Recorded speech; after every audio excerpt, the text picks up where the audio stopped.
بہت زیادہ پیر نقصان صاحب یہ کچھ عرصہ پہلے میرا اتفاق ہوا انٹیریئر سندھ جانے کا، اور وہاں پہ میں نے ایک دربار پہ حاضری بھی دی، اور وہاں پہ بڑا غیر شرعی طریقے سے لوگ آ رہے تھے اور غیر شرعی حرکات جو نہ ہو رہی تھیں. ایسا کیوں ہے؟ عابد بھائی، وہ اقبال نے کیا کہا ہے کہ میراث میں آئی ہے انہیں مسند ارشاد، زاغوں کے تصرف میں ہیں عقابوں کے نشیمن. پاکستان کی بدقسمتی ہے کہ ہمارے کلچر میں موروثیت رچ بس گئی ہے. پاکستان کی تباہی کے، وہ معاشرتی ہو، سیاسی ہو، روحانی ہو، مذہبی ہو، جو عنصر سب سے غالب آپ کو نظر آئے گا نا، وہ موروثیت ہی نظر آئے گا. اسی موروثیت نے ہماری سیاست کو تباہ کیا ہے. اسی موروثیت نے ہمارے مذہبی حلقے کو تباہ کیا ہے، اور اسی موروثیت نے جو خانقاہی نظام تھا، جو روحانی نظام تھا، اس کو تباہ کیا ہے. اچھا، روحانیت کبھی آپ میراث میں نہیں حاصل کر سکتے، جیسے ٹھیک ہے نا. یہ اس کا تعلق میراث سے نہیں ہے، اس کا تعلق اکتساب کے ساتھ ہے. جو آدمی جتنی محنت کرے گا، اللہ کی راہ میں تزکیہ نفس کرے گا، علم حاصل کرے گا، اس کو روحانیت ملے گی. میں اگر ایک صاحب طریقت کا بیٹا ہوں تو نہیں ہو سکتا کہ اب وہ طریقت جو میرے والد گرامی کے پاس تھی وہ میرے اندر اڈیل سکیں، جب تک میں خود شوق کر کے اس کو اکتساب نہیں کروں گا.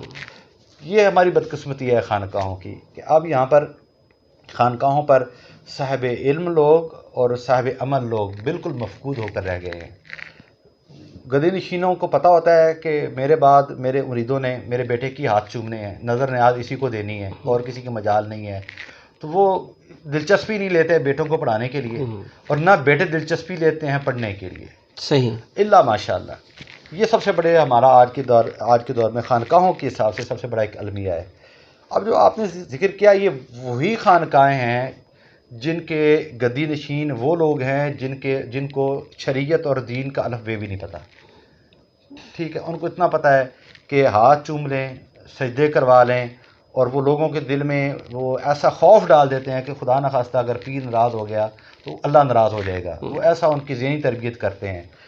دیکھیں، ہم سلسلہ نقشبندیہ مجددیہ سے تعلق رکھتے ہیں.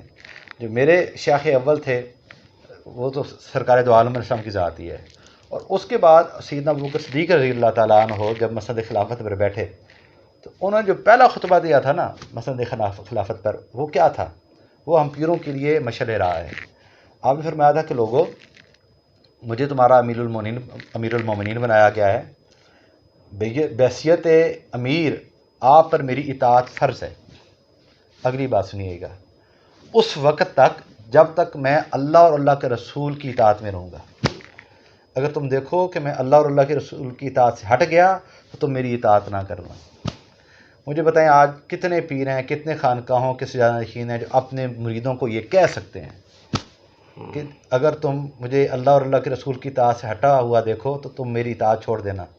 الحمدللہ نہ کسی کے چہرے پر سنت رسول ہے، نہ کوئی نماز پڑھتا ہے، بلکہ کھلے عام جیسے آپ کہہ رہے ہیں گناہ کر رہے ہوتے ہیں، اللہ رسول کی نافرمانی کر رہے ہوتے ہیں.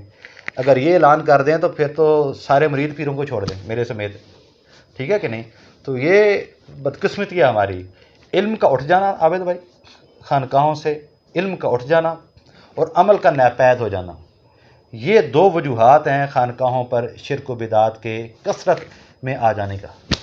جس دن خانقاہوں میں علم آ گیا اور عمل آ گیا، اس دن یہ آپ کو شرک و بدعت نظر نہیں آئیں گے انشاءاللہ تعالیٰ. اور آج بھی دیکھیں جن گدیوں پر صاحب علم لوگ بیٹھے ہوئے ہیں اور اللہ سے ڈرنے والے لوگ بیٹھے ہوئے ہیں، وہ ایسی چیزوں کا ارتکاب نہیں کرنے دیتے. الحمدللہ جو آپ کے شہر کے علاقے کے لوگ ہمارے پاس چورہ شریف آتے ہیں یا عرس پر آتے ہیں تو وہ اس چیز کا برملا اظہار کرتے ہیں کہ آپ کے جو عرس کی تقریبات ہیں یہ تو عام گدیوں سے بالکل مختلف ہوتی ہیں. صحیح. یہاں تو نہ کسی فرقہ واریت کا سبق ملتا ہے، نہ کسی فرقے پر کوئی طعن و تشنیع ملتی ہے، نہ آپ کی مدح سرائی کی جاتی ہے. میں نے سختی سے منع کر دیتا ہوں، کوئی بندہ ہمارے نام کا نعرہ نہیں لگائے گا، منقبت نہیں پڑے گا. صرف اللہ اور اللہ کے رسول کی تعلیم اور تبلیغ ہوتی ہے.